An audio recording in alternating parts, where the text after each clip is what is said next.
Episode 3. Velvet Cages. The next morning, sunlight slanted through the high windows of the east wing, painting long golden bars across the bed like a prison. Amara sat up slowly, the silk sheets slipping off his holders. Her body was rested, but her mind was alert, like a soldier waking behind enemy lines. A soft knock came. "Come in," she said, voice still rough from sleep. Ingrid entered, composed as ever, holding a black tablet and a steaming cup of coffee. "Good morning." "Mrs. Drayke," she said, placing the cup on the side table. "Mr. Drayke requests your presence in the solarium at 10 sharp. He left instructions for you to dress in something neutral." "Neutral?" Amara echoed. "Colorless, conservative." Amara raised an eyebrow, so modest and invisible. Ingrid didn't flinch. Precisely. When she was gone, Amara sat for a moment, staring into the coffee. It was exactly how she liked it. She hadn't told anyone. How the hell had he known? The solarium was a cathedral of glass and green. The entire room bloomed with exotic plants, tall trees, and fragrant flowers. A skylight poured sunlight across marble floors, and Cassian stood at the far end, gazing out at the distant forest like a figure from another time. He wore black slacks and a slate-gray shirt rolled to his elbows. His posture was relaxed, but his presence still felt as heavy as a storm cloud. "You're 5 minutes early," he said without looking at her. "You say that like it's a flaw." Cassian finally turned to face her, eyes sweeping over her outfitter cream blouse, high-waisted black pants. "No jewelry? You clean up well," he murmured. "I wasn't dirty." A shadow of a smile tugged at his lips. "There's a dinner this weekend. You'll attend with me. It's for business, not pleasure." "Nothing about this is pleasure," Amara replied flatly. Cassian tilted his head.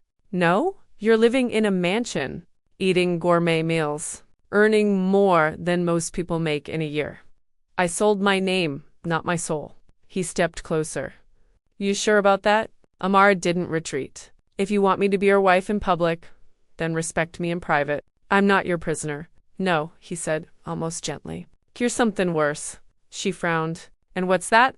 "My responsibility." There it was, again, that strange sorrow buried beneath his cruelty, a flicker of guilt, of grief. "What about Micah? You said you'd get him to me soon. I'm working on it." "The process is taking longer than expected," Cassian replied before she could ask more. Cassian nodded toward the far side of the solarium. "Come. There's something you should see." He led her down a narrow staircase she hadn't noticed before, one that spiraled into the bowels of the house. The walls changed, stone instead of plaster. Colder, older dot at the bottom, a corridor stretched in both directions. Dimly lit, dusty, silent. "This part of the house isn't used anymore," Cassian said, unlocking a door with an antique key. "It belonged to someone else. A long time ago." Inside was a music room. At least it had been once. Now it was a shrine of dust and silence. A grand piano stood in the center, covered in a sheet. There were broken violins on the walls, music sheets scattered like ghosts across the floor. Everything smelled faintly of rosewood and mold. Amara ran her fingers along the keys of the piano. "Who played?" "My mother," Cassian said quietly. Amara turned surprised. "She died here. In this house." "So did my brother." She froze. "How?" He didn't answer, just walked toward the fireplace and lifted a framed photo from the mantel. A woman with dark eyes. A boy no older than 10. "I brought you here so you'd understand one thing," Cassian said, setting the frame down. "This house doesn't forget. Everything that happens inside its walls leaves a scar." "And what about you?" Amara asked. "Are you the biggest scar of all?" He didn't flinch. "I'm the one who survived." That night, Amara sat at her window and watched the moon cast shadows over the garden. She thought of his brother, his mother, the piano, the way Cassian had stared at the photograph, like it was both punishment and prayer. There was a man buried beneath that monster. But he'd buried himself deep. She drifted off around midnight and woke up at 3:14 a.m. to the sound of screaming. She bolted upright, heart slamming against her ribs. The scream came again, muffled, panicked, sharp, a woman's voice. Then silence. She grabbed her robe and padded down the hallway, her bare feet silent on the cold floors. The east wing was still, the west wing was locked. She ran her hands along the door, cold, smooth wood, then pressed her ear against it. Nothing. Then footsteps. Behind her, Amara turned. Cassian stood at the end of the hallway, shirtless again, chest rising slowly with every breath. His eyes burned. "You were dreaming," he said. "No, I heard you were dreaming," he repeated, more firmly.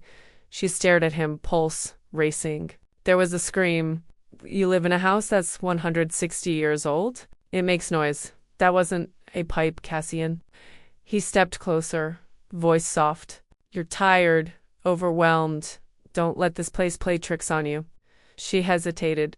"You said this house remembers. Are you afraid I'll uncover something?"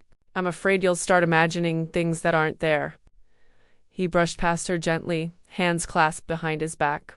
"Go to sleep, Amara. You need your rest." But she didn't sleep. She lay awake until dawn, her thoughts a whirlwind. Who screamed? Why was he so calm? And what the hell had she really signed up for? This wasn't just a mansion. It was a velvet cage, and she had just become its newest prisoner.